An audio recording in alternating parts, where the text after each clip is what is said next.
নমস্কার, কেমন আছেন সবাই? ভিলেজ লাইফের নতুন একটি ক্লাসে সকলকে স্বাগত জানাই। তো বন্ধুরা, একটু পড়াশোনা নিয়ে আলোচনা করব। তো প্রাইমারি শিক্ষকতা বা আপার প্রাইমারি বা এসএলএসটি, সেটা 9-10 হোক বা 11-12 হোক, সব ক্ষেত্রেই আমাদের যেটা জানতে হচ্ছে সেটা হচ্ছে শিশুর অধিকার নিয়ে। দেখো, শিশুর কিছু অধিকার রয়েছে, যে অধিকারগুলো আমাদের অবশ্যই জানা প্রয়োজন। এই অধিকারগুলো যদি আমরা না জানি তাহলে এই পরীক্ষাগুলোতে বেশি নম্বর পাওয়া সম্ভব নয়। তো শিশুর কতগুলো অধিকার রয়েছে: সামাজিক অধিকার, ন্যায়গত অধিকার, যেটা হচ্ছে 1 নম্বর শিক্ষা। শিশুদেরকে কী করতে হবে? ফ্রিতে এডুকেশন দেওয়ার কিন্তু কথা রয়েছে, অর্থাৎ মোটামুটি 8ম শ্রেণী পর্যন্ত তাদের শিক্ষার অধিকার সেটা কেউ কেড়ে নিতে পারছে না।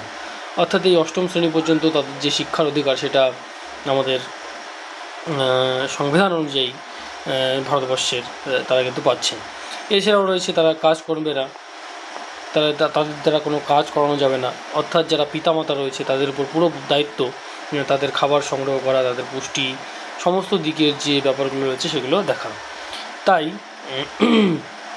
শিক্ষার অধিকারটা কিন্তু সবচেয়ে গুরুত্বপূর্ণ বিষয় রয়েছে, যেটা হচ্ছে আমরা যদি চাকরির পরীক্ষার জন্য, টিচারের পরীক্ষার জন্য কিন্তু যদি আমরা অ্যাপ্লাই করি।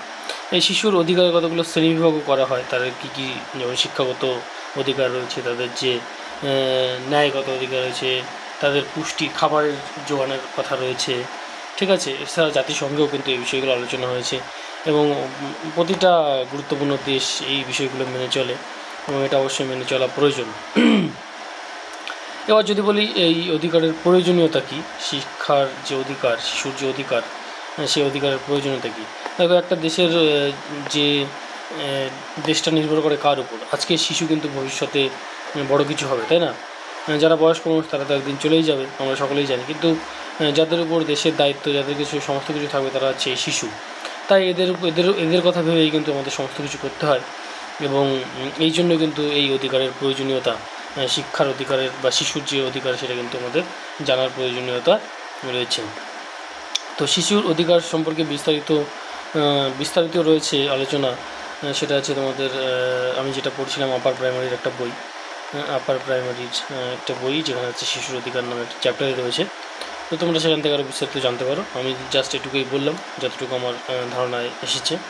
তো তোমরা যদি এই বিষয়ে জানতে চাও তাহলে বই বা ইন্টারনেটের সাহায্যে সেটা জানতে পারো। ধন্যবাদ।